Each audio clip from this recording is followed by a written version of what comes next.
We really apologize for the delay in this session, but this session is going to be a great one by Dr. Shraddha Kanwar and Mr. Praveen Sharma. So the topic of the session is leveraging social media in education, and I hand it over to Dr. Kanwar and Mr. Sharma. All right. Good evening, ladies and gentlemen. Shantanu, could you confirm if I'm audible, please? Thank you. So we've had a long day, and since I'm the second last presenter for today, I would just be, sharing input on the last topic, that is leveraging social media in higher education. And when we talk about the power of social media, that's what I'm going to talk about today. Let me just put this on because that will take a little time. Okay, we've been talking about paradigm a lot since morning, and paradigm shift is the most commonly used term. So I was just trying to understand that from different perspectives. Of course, paradigm paralysis is what we are all into, and the pliability is what we have to shift towards. So that's one of the things that I thought I should start with. And the power of social media is that it forces the necessary change. And we have been talking a lot about change since morning. So when we talk about change, and I remember I've just noted Utkarsh mentioned in the morning that if we have a great vision, and if we have to translate it into reality, then we need to collaborate, because together we can bring about the change. And therefore, when we talk about social media, it's about all those computer-mediated tools which talk about, creating, exchanging, sharing, informing, and transforming, and therefore bringing about some change. So this has unprecedented opportunities, but it also has many new challenges. And some of these challenges I thought we should be able to discuss today. So we have just reached an accumulated 2 billion active social media users worldwide. So these are important statistics that we must take cognizance of. That's one. Secondly, the majority of social media users range from the age of 14 to 29. So we're all aware of it, but again, these are some very latest sort of inputs that we should be, again, aware of. If you look at India, we will find that access through laptop and desktop is very common, but the access through mobile devices is sort of growing over a period of time. And specific to the Indian context, because we're talking about higher education and technology integration over here, it's important to understand that there has been a very significant growth in the patterns in which specifically the mobile usage in terms of access to, whether it is Facebook or in other such portals in terms of the social media interactions, that's increasing over a period of time. And the time that is spent by an average person today is 4 hours and 58 minutes on a web. So out of the 24 hours we have, it's almost 5 hours that one spends. This is between the age of 14 to 29. Another very interesting input is, like I mentioned, that there has been a growth in the, the different kinds of portals. So, different age groups use different kinds of social media platforms, and Facebook remains the most prominent, followed by Google Plus is getting very popular, and Twitter is also being used extensively for collaborative networking and other such operational uses. So this is what I thought I should share as the first instance of what social media is all about, and then moving to the fact that it is impacting the domains of our learning, and therefore the paradigm pliability that we've been talking about is so essential. So how does social media, for instance, affect the affective domain, the emotive center? So, it's like that little zing we get when someone likes, puts a like on Facebook or gives a thumbs up. It's something that happens really in our amygdala. We discussed that in the morning about how the emotions responds to a certain informational input, and therefore we could get motivated. There could be that instant gratification, which is becoming such a high crave. It's about receiving information in different patterns that social media is allowing. It's about, social affirmation, which is becoming so prominent, either leading to alienation or to, getting a sense of being part of the cohort. So it's affecting the affective domain. It's also impacting the cognitive domain. So, memory and recall might not be the most important areas of our focus at the moment in the cognitive domain, yet when we are operating in the social media domain, we will remember the names and the nicknames and the pseudonames of many people. So there is a very preferred, relevance of information that we are trying to capture, and also which we are trying to sort of ignore in our day-to-day operations, especially when we are talking about the social media. So from remembering to understanding, there is also progression into how our high order thinking skills are being used in the social media context a little more prominently, because now we are evaluating information. So even if we are into a, we are writing a blog, we are creating information, we are reading somebody else's comments, there is a reflection and resulting in some kind of an analysis and synthesis of information. So all those things are definitely happening, sometimes inadvertently also. One more important thing which I thought was very important to understand is that the social media is also creating an impact on our metacognitive domain. So today we have meta memory, so that's about the learner's awareness about his or her own memory systems and the strategies for using these memories effectively. So how a person receives information and how that information is processed in the brain of that individual is very unique, and therefore the meta memory is obviously having a different connotation for each kind of a learner. Similarly, the meta comprehension, so the ability of the learner to be able to comprehend beyond the stated information, is also something which is in addition to what is declaratively stated in the different kinds of informational inputs. And what was important to remember here is, because information is not being received in one singular modality, we have a multiple learning opportunity because of technology integration and because of social media today. And self-regulation, which is the most important 21st century skill, the ability of an individual to be able to self-regulate, to be able to control and monitor one's own learning progress, is also becoming very prominent. We've discussed about MOOCs, we've discussed about self-organized learning environments in which the dependency is not on an expert but on one's own ability to strategize and to be able to reach the goals effectively. So the teaching learning interplay is changing dramatically, and that is something we have to accept. Since this conference is about higher education technology integration, and we're talking about how so the focus area definitely is about the teaching learning processes. So from the traditional learning conundrum to a very contemporary learning scenario and towards the future, we have to accept that certain changes are taking place, and therefore some changes are also expected from us as educators. And the response to change is to be able to adapt and also to be able to leverage on the opportunities. And therefore, leveraging on social media is so important, because it will help us in identifying with ourselves firstly, in being aware of ourselves as a 21st century educator. So finally, I thought it was important to understand that how we can actually take advantage of the different kinds of social media, the social media presence as such, which is so prevalent, and how that can be related to the teaching learning processes. So the first thought that came to, when I was deliberating about this whole conversation was that we are talking constantly about multiple intelligences, intrapersonal skills. We are talking about how each learner is unique, and therefore, the Oxbridge model no longer exists. So there is a definite thrust on how I can learn. Now, how I as a learner can learn is only possible if I can learn, if I know my strengths, and if I'm able to understand my limitations, and therefore I'm able to plan my learning curve. So if we can relate the social media platforms to different kinds of learning contexts, we'll find that there is an array of offerings that the social media platforms can bring about in the teaching learning processes. So if you are a verbal linguistic learner, for instance, you could have a voice annotation, you could have ebooks, you could have style guides, there could be an email, there could be a discussion board.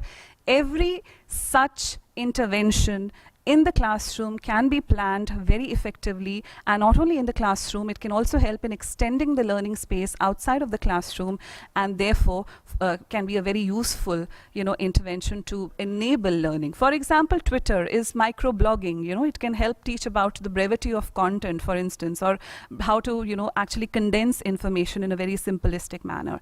Similarly, if you talk about the logical thinking that we are all sort of insisting in the, in the assessment of students, we were talking about industry-ready students and the preparedness that is needed and how students have to be exposed to critical thinking and problem solving. Then even a simple, collaborative problem-solving exercise on a Google document spreadsheet, if designed effectively, can be very, very effective. Creating charts and graphics and infographics and visualizers, theory building and model testing, opportunities can also enhance this further.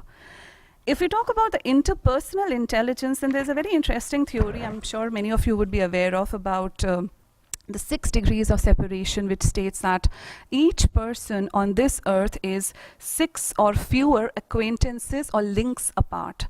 And when we talk about such platforms like LinkedIn and Facebook, because social media is validating this theory, it has its precedence in quantum physics and other such realms, but social media is validating and saying that, we don't know right here in the room, but we could be knowing each other through some social media connection or through some virtual connection. And that's amazing, because see, it shows that we have the ability to influence.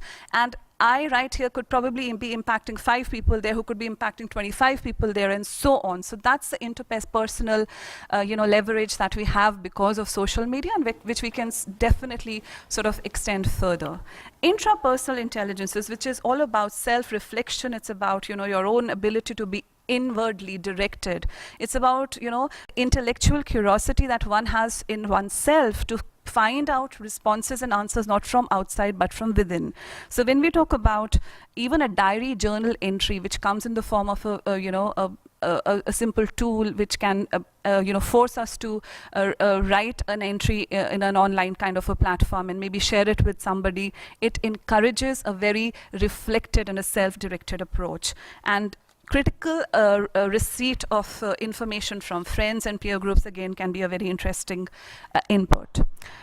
When we talk about the next kind of intelligence, which is a naturalistic intelligence, so you're teaching mathematics, or you're teaching physics, or you're teaching even robotics, you will have students who would have different kinds of intelligences and styles and information processing abilities. And for them, that correlation with something which is their own forte is very essential to be established. So, geometry, for instance, in mathematics can be related to the patterns in nature. And for that, it's wonderful if one can go outside and explore, but it's also important to sometimes bring things in the classroom.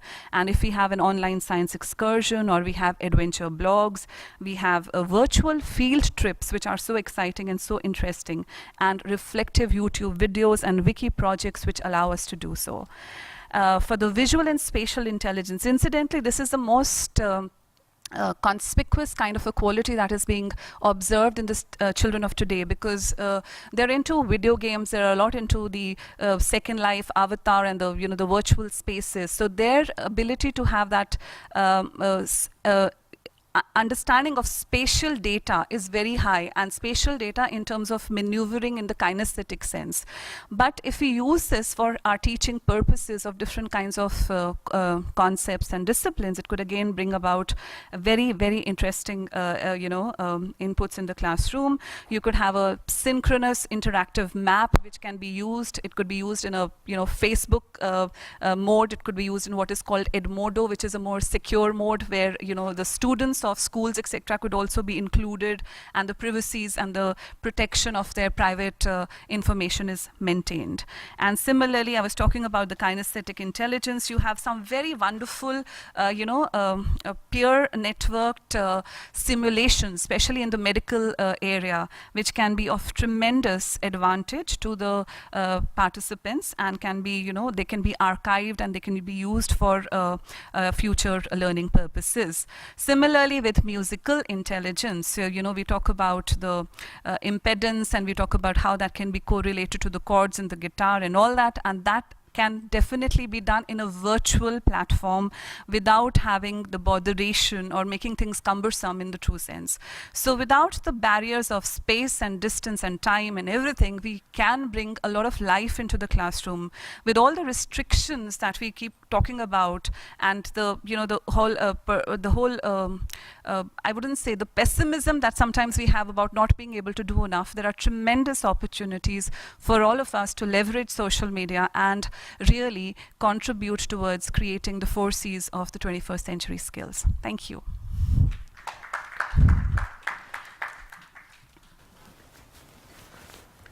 Thank you, ma'am. It's working, fine. So now I'm the teacher. After all these deliberations, I'm the one who's supposed to implement it, or I'm the patient who was being operated since morning on the operation table maybe. I'm a faculty, I'm the teacher who's supposed to teach. 2009-10, I made my blog. I felt that my students should have a blog because I don't know how to use a blog. So let somebody force me to learn.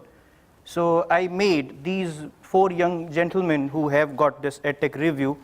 Their classes were being made to, I said, make blogs, nothing else. Open a blog, don't post anything. They did. They passed out, another batch came next semester.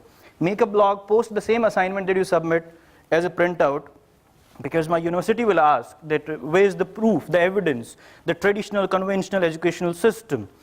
So assignment went to the blog. Next semester, the class blogs for every class. Next semester, YouTube presentations, I call them digital presentations, communication skills. You can check it out on YouTube. I don't have a presentation. Now I'm the one who's the presentation, and the screen is the presenter for me. Digital presentations, communication skills uploaded on YouTube, where people are presenting as if I'm presenting. At present it goes on YouTube. They recorded their podcast. I'm talking about the last 4 and 5 years. They recorded their podcast. We have some texts. So they recorded it. They attached background music to it. They uploaded on the blog, means they embedded it on the blog. It's there on YouTube. It's on SoundCloud as well. You can search for Eduso Media Podcast, means education through social media podcast. You can Google it. Now, this is one podcast, YouTube presentations. All the classes which are being taught by me at Amity University, being the Faculty of Communication Skills, I've got 20 sections, 198 students to be precise. Every single section has got a blog, which is called the class blog. So it has got the podcast embedded in the post, which is being written by the students. I gave them assignment. We call it PBL, the project-based learning. They create a personal learning network. Then I got married, so I had less time. My wife will question why you are sticking to the mobile phone. What I did, I found WhatsApp to be useful. I said, okay, make groups. And every group leader will be in the group on the WhatsApp, and you people are supposed to give me the work progress report. I don't check the work progress report at all. I've got the blog managers to check it. My wife is happy that I don't spend time on the phone. So this is one social media aspect that I used. My students use Google Docs, Google Forms. They do know what is Google that Keep. They know what is YouTube. They know what is podcast. They had been working on the community radio as well in the campus. This is what Eduso Media for me is. And I can assure you all, those who have stayed back with the teacher, means for me, there's a Russian poet, Brecht.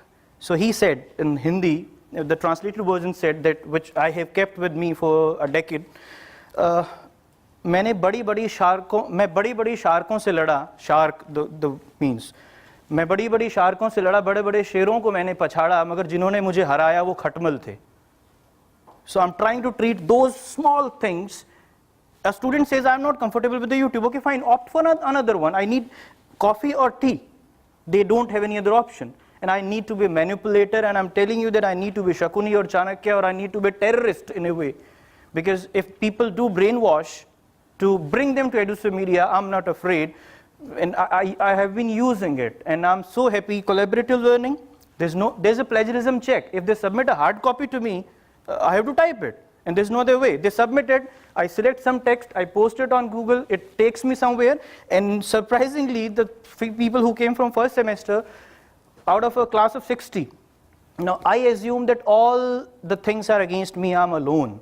I accept one teacher equal to 20 is not possible. I respect it. In my country, it is not possible. The day it will be possible, I'll be happy till the moment I can stop working.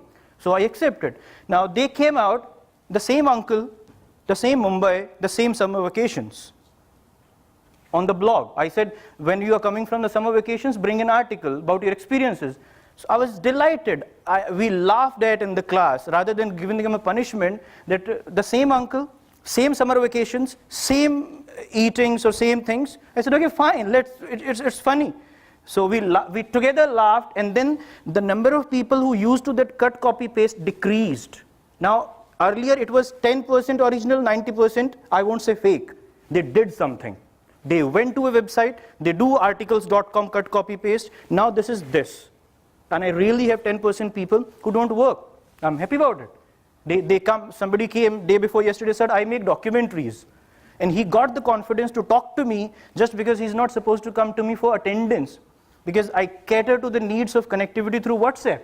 So in my cabin, the student who will not come for, sir, I need notes. How dare you come to me for notes?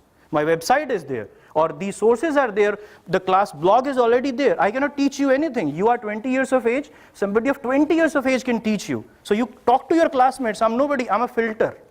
I'm Dronacharya. I can teach Bhim, I can teach Arjun as well. I don't know how to use that weapon, I don't know how to use that weapon. So I'm the one who's doing it. So this means the teacher, and I can tell you one thing, I'm still to find somebody who's like me. I'm the teacher who's alone. I'm the teacher who's being questioned that you're going against policy. Okay, fine, I follow the policies. You want some assignments? Okay, dear, bring a hard copy, we give it a printout, we'll keep on doing it. And the teachers who are here, the administrators who are here, we need not get afraid of things. The change is supposed to happen. And as we had a software which says these many marks to this, we had some OER, we have got some IoT, we have got all these things. We teachers are not afraid of anything. Industry is creating something, and people will feel happy that we are adding something to education. Education doesn't mean anything. It's a transition, it takes place. Parents wanted 93%. Now the same parents have learned that we should not put stress on the mind of the kid, because the kid will commit suicide. So now people are getting into good schools. They want some schools with values and ethics. So things are changing by default, and people who are supposed to cater to the market need, they are supposed to come out with, you call it ethical classes. They are supposed to come out with eduso media as well, education through social media. So I give an assignment to you, or a request, just because I haven't got a presentation. Kindly search eduso media blogs. Kindly search eduso media PowerPoint presentations on SlideShare, AuthorStream. My students have trended on YouTube at certain times. And I told them, I give them certificates on the letterhead of the organization. That doesn't cost me anything, just a printout on the official computer. And a few signatures, they feel happy about the certificate. They keep on doing it. And we all have got inclusive education. We have got a brotherhood where they teach me. I don't teach them. I'm being taught. I learn, I relearn, and I unlearn as well. So that's what the teacher is doing. So that's it from my side about education through social media. It's bound to happen. Social media, social tool, this everything. The moment I'm talking to you, social media is happening. So I talk to them. I talk to them, they talk to me, and we are in love with each other. So that's about a teacher and a student, and you call it industry as well. Thank you very much. So anything that you wish to ask me or ma'am, anything, we are open to things. Otherwise, you ask yourself, the answers are with all of us. We need to keep going, keep working on education. Divya, just, can I ask you people to have a big round of applause for these young men who did their engineering and went to transformation at Tech Review. Thank you, Praveen sir and Shraddha ma'am, for a wonderful session. And I think those who have left the conference have missed a very interesting session. A loss for them. Okay, I would like to call Dr. Shraddha Kanwar as well on stage, so that we could felicitate them on behalf of EdTech Review and our partner team. Yeah, Dr. Shraddha Kanwar, round of applause, please.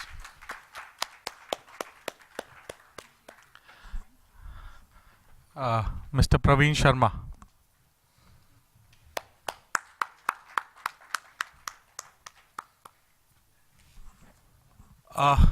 once again, I would like to thank all the people who have given their time and taken out their time and came to this conference and contributed to this conference. And also, once again, I would like to thank our partners without whom this conference would not have been possible.